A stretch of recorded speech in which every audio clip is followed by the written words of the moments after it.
Ah là là, parce que la vie est belle quand on se fait pas chier à bosser. Ah, j'ai avalé un ennemi. Pikachu. Moi, je joue à Kirby. Ah, ce jeu développé par HAL Laboratory est sorti pour la Game Boy en 1992. Pourquoi je parle comme ça, putain? Ah, ils sont là. Bon, ils sont cassés, ils marchent plus.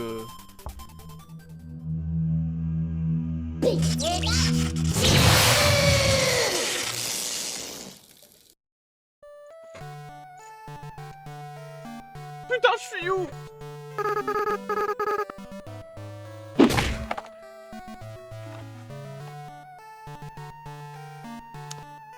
Alors ça, c'est Pokémon version Emerald. Parce qu'on n'a pas Pokémon Or et Argent. Et en plus, tu m'as envoyé à l'époque de Pokémon Saphir. Pikachu. Ok, ça va. Je peux avoir Bobby au moins. Pika Pika.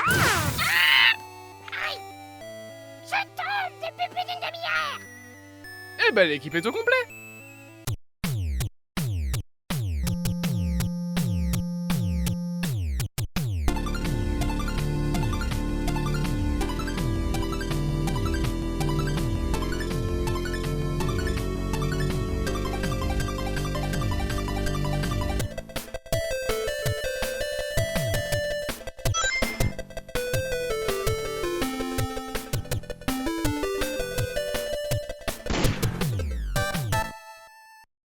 Salut à toutes et à tous et bienvenue dans ce second épisode de The Game Tales consacré à la saga Pokémon. La dernière fois, nous avions parlé de Pokémon rouge et bleu. Ou vert. Ou jaune. Enfin bref, on avait parlé du premier jeu Pokémon dont les versions sont sorties de 1996 à 1998 sur Game Boy. Et bien aujourd'hui, nous parlerons de Pokémon 2 du coup. Ou Pokémon 3. Et c'est à ce moment-là que je vais me permettre de vous parler d'un truc. Pourquoi est-ce qu'on appelle les générations de Pokémon ainsi? Pourquoi on utilise le mot génération? Pourquoi est-ce que Pokémon 2 ne s'appelle pas, par exemple, Pokémon 2 Or et Argent, comme tous les autres jeux? Non, juste avec Pokémon, on utilise le mot génération. Eh bien, pour faire simple, une génération correspond à plusieurs jeux sortis au même moment qui se démarque souvent par une nouvelle série de Pokémon, une évolution graphique ou une nouvelle région. J'invite d'ailleurs la 32e génération de Pokémon, parce qu'ils sortent tellement de jeux de merde à l'année qu'à mon avis ils en sont à la 32e génération, à se passer dans la ville de Charleroi. Ah non, en fait c'est une mauvaise idée.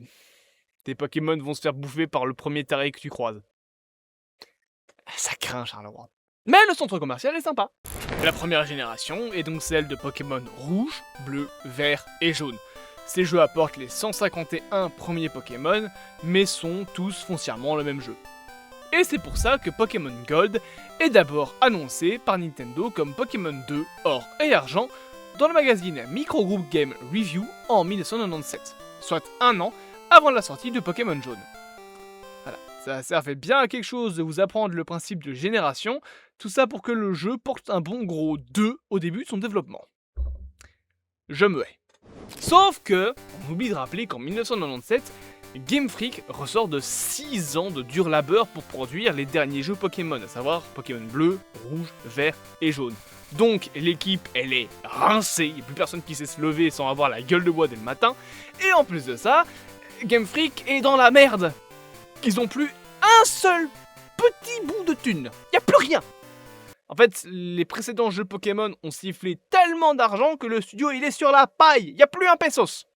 En plus de ça, pour ne rien arranger, ce nouveau jeu Pokémon doit être, d'après le créateur de la licence, Satoshi Tajiri, le jeu Pokémon ultime. Un des programmeurs qui s'appelle Tsunekazu Uchiara pensait d'ailleurs que ce serait le dernier jeu Pokémon. Donc en gros, il faut y aller à fond. Une nouvelle région, Johto, 100 nouveaux Pokémon. Ça s'invente pas en 2 semaines, hein. La Game Boy Color. Là, on l'oublie, mais Pokémon Or et Argent, c'est pas juste sur Game Boy, c'est sur Game Boy Color. Ce qui veut dire qu'il faut refaire les sprites entiers des 151 premiers Pokémon, plus les 200 que tu veux rajouter dans ton jeu. Je pense que le jour où Satoshi a dû annoncer ça, il y a dû y avoir 2-3 suicides chez Game Freak. Peut-être sur la musique de Laronville. C'est peut-être d'où vient la rumeur. En même temps, quand ton patron a pété un plomb, tu pètes un plomb aussi. Et en plus de ça, pour ne pas donner de répit à l'équipe du jeu, le jeu est prévu pour 1997. Et il est sorti quand le jeu? En 2000. Ah, ça pique, hein. Et le programmeur dont je vous ai parlé tout à l'heure, là, comment il s'appelle déjà?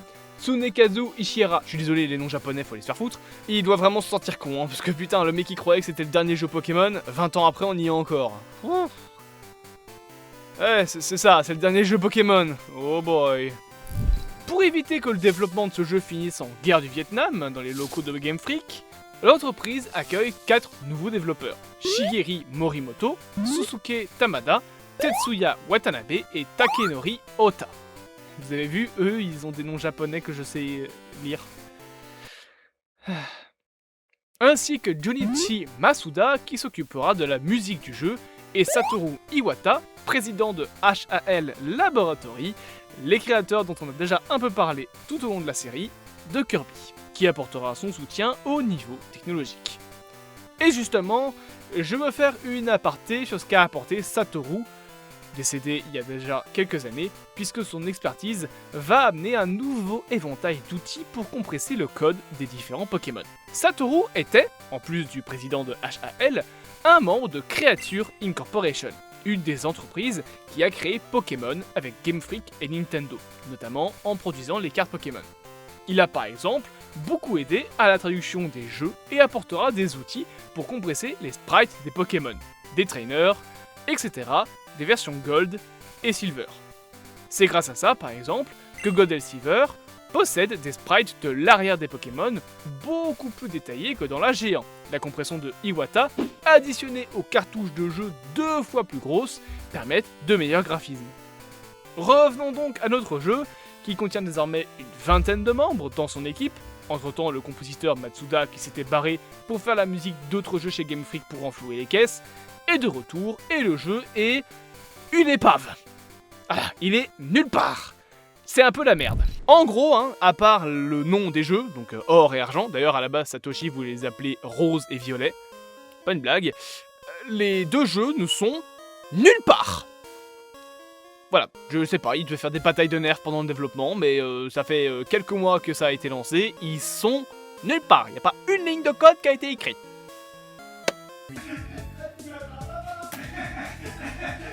Ah bah arrêtez de faire les cons, le budget faut un but d'œil. Ce sont des chômeurs.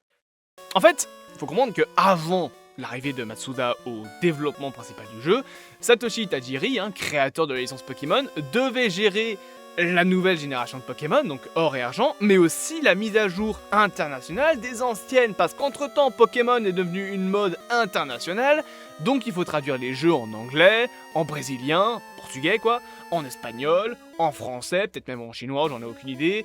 Bref, faut le traduire dans toutes les langues. En plus de ça, tu as le dessin animé qui arrive, les cartes, les goodies, les pubs avec McDo, parce que quitte à faire de l'argent, autant en faire partout. Bref, Satoshi se retrouve à la tête d'un empire, y a pas l'autre mot, et il a plus le temps de développer le jeu.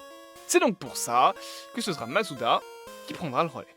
En s'inspirant par exemple de la région de Kyoto, l'équipe créera Johto, une nouvelle région qui devra avoir un style de vieille ville japonaise, différent de la région de Kanto, inspirée par Tokyo. Ça va, tout le monde me suit jusque-là? Apprends la géographie bourrée avec le professeur Pédoncule. Et petit à petit, les nouvelles fonctionnalités vont arriver. La Pokégear, par exemple, une sorte de téléphone qui vous permet d'appeler des PNJ, ainsi que le jour et nuit, révolutionnaire pour l'époque, même si aujourd'hui tout le monde s'en fout parce que c'est dans tous les jeux. La capacité de porter des objets, faut croire qu'avant ça votre personnage était manchot. De nouvelles manières de faire évoluer les Pokémon, ou encore des élevages de Pokémon. Les Pokémon, justement, il faut les créer. On voit donc le retour de Ken Sugimori, le designer des premiers jeux, qui créera plus de 350 nouveaux Pokémon, en plus de récupérer certains designs abandonnés pour les premiers jeux. Parmi eux, se trouvera notamment les nouveaux Pokémon légendaires, Ho-Oh et Lugia, qui seront les Pokémon de couverture de ces deux nouveaux jeux, et d'autres comme Celebi, Suicune ou encore Raikou. Et tous ces Pokémon seront visibles pour la première fois à peine 4 mois après le début du développement du jeu, dans une démo présentée au Nintendo Space World de 1997.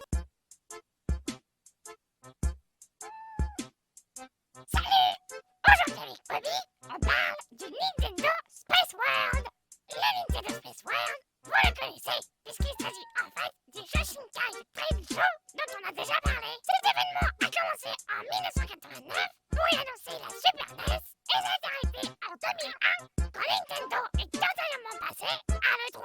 L'édition de 1997 de ce Nintendo Trade Show est donc là où les premières versions de Pokémon Gold et Silver sont dévoilées. Et cette démo est très connue parce qu'elle est littéralement disparue pendant plus de 20 ans. En 1997, Internet était beaucoup moins démocratisé, ce qui fait que la démo a été un lost media avant d'être retrouvée en 2018. Et en plus de plusieurs Pokémon depuis supprimés, la carte était différente puisqu'elle représentait à ce moment-là la totalité du Japon.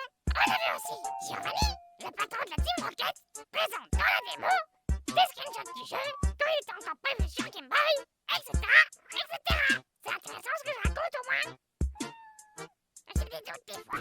Et parmi les nombreux trucs supprimés, on retrouve par exemple un Poké-journal, un truc qui devait être intégré au jeu et donner des informations aux joueurs. En fait, les développeurs pensaient que Pokémon Or et Argent allait être le premier jeu Pokémon de beaucoup de joueurs. Donc le Poké-journal, c'était un petit peu pour donner des indices aux joueurs sur comment se déplacer, quel est le nom de la ville, etc.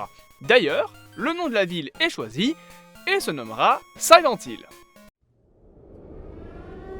Non, je sais pas, ça me dit rien, comme ça. Aucune idée de ce que c'est. Silent Hill, j'en ai entendu parler. Bref, le site The Cutting Room Floor, que d'ailleurs j'ai utilisé pas mal de fois pour faire les Ugly Tales, recense tous les trucs qui ont leak depuis 2018 et qui étaient à la base dans la démo. Donc je vous mets le lien en description dans les sources, maintenant que je vais les mettre, vous pourrez aller voir par vous-même. Revenons à ce qu'on disait tout à l'heure avec Masuda. Parce que là, je mélange mes pensées, mais je reviens toujours à ce que j'ai pensé, excuse-moi. Masuda, en plus de gérer une bonne partie du jeu, en est le compositeur des musiques. Une place qu'il gardera jusqu'à Pokémon Écarlate et Violet, sorti en 2022. Pour créer la bande-son du jeu, Masuda utilisera un PC de chez Amiga, une entreprise qui appartenait à l'époque à Commodore. Quand tu t'y intéresses un petit peu, le jeu rétro, c'est un peu comme Star Wars. Ça veut dire que t'as l'impression que c'est hyper étendu, que t'as plein de variétés, et après quand tu creuses un peu, il y a 3-4 entreprises qui se partagent tous les gains. Le capitalisme, tout ça, nous vivons dans une saucisse. Ouais, alors, là actuellement ceux qui n'ont pas la ref, vous me prenez pour un taré. Mais je suis taré. Ça explique beaucoup de choses. Il convertit ensuite la musique en MIDI, puis la compresse pour respecter les limitations techniques sonores de la Game Boy Color. Le tout est géré en temps réel par la console, ce qui permet une meilleure gestion du son dans le jeu. Bon, ça change pas que la console crache du sang dès qu'un Pokémon hurle dans le jeu, mais t'inquiète, on sait que tu fais de ton mieux.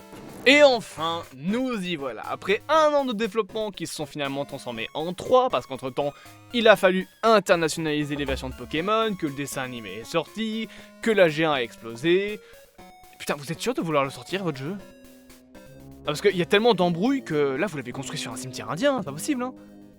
J'espère qu'un des développeurs a pas deux jumelles, parce que sinon, bon bah ils vont nous faire un remake d'un film très connu, hein. Un coup de hache et de Jack Daniels. Voilà. Là, il dote. Dans le film, il boit du Jack Daniel. Parce qu'il s'appelle Jack Torrance. Et que son fils s'appelle Danny. Si là, vous n'avez pas compris de quel film je parle, vous êtes vraiment con. Le jeu sera finalement annoncé en 1999, avec leur titre officiel, Pokémon Or et Pokémon Argent, et une sortie prévue pour 1999 au Japon, suivie de leur sortie en 2000 pour l'Europe et le reste du monde, donc États-Unis, Australie, etc. Sauf qu'au Japon, les stocks seront un peu réduits à cause d'un séisme près de Taïwan. Quand même les plaques tectoniques s'y mettent pour tenter que ton jeu ne sorte pas, je pense qu'il est temps de tout brûler et de lâcher l'affaire. Il y a un moment donné, quand même la planète se met à faire des séismes pour que ton jeu sorte pas, faut peut-être... voilà. Il est maudit, laissez-le tranquille.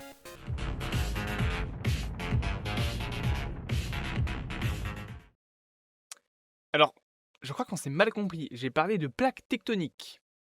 Le jeu sera accompagné de la sortie d'une sorte de Tamagotchi version Pokémon, appelée la Pocket Pikachu, et d'une édition limitée à 5 exemplaires de la Chrysler PT Cruiser qui sera en version Lugia. Ok. Bon, en même temps, la dernière fois, ils ont transformé une coccinelle en Pikachu, donc qui ça étonne. Pokémon Or et Argent sortira donc le 21 novembre 1999 au Japon, le 15 octobre 2000 aux USA, avec une version précommande qui contenait de nombreux cadeaux, et qui s'est d'ailleurs faite dévaliser, 600 000 ventes contre 150 000 pour Pokémon Jaune.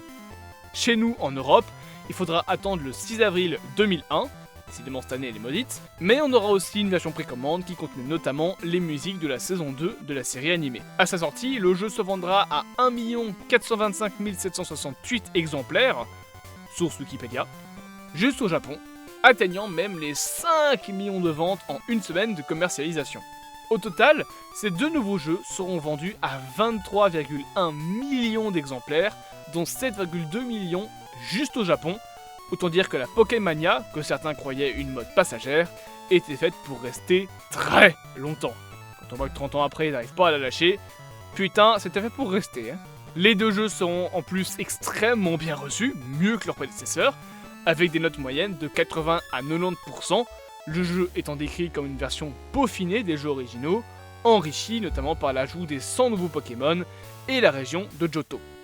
Et quelques temps plus tard sortira Pokémon version Crystal, une version avec deux nouvelles quêtes annexes, une sur le Pokémon Zarbi, et non, c'est pas du Verlan, il s'appelle vraiment comme ça, et une sur le Pokémon légendaire Suicune, qui est la mascotte de cette version. Bon ça y est, je l'ai fait ton jeu, je peux rentrer à la maison maintenant ?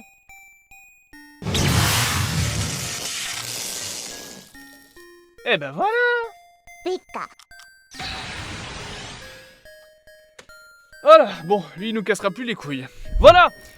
Ce nouvel épisode de The Game Tales est fini. Bien évidemment, j'espère qu'il vous a plu, j'espère que vous allez vous abonner, partager, liker, commenter, hyper la vidéo, me soutenir si vous vous sentez généreux. On se retrouve, je sais plus quand sort cet épisode, mais dans 2 semaines, ou peut-être dans 3. Je sais qu'il y a un moment donné où il y aura 3 semaines de différence entre un épisode, mais bref, on se retrouve très bientôt pour un nouvel épisode de The Game Tales, et au cas où on ne se reverrait plus, je vous souhaite une excellente soirée, et une très bonne nuit.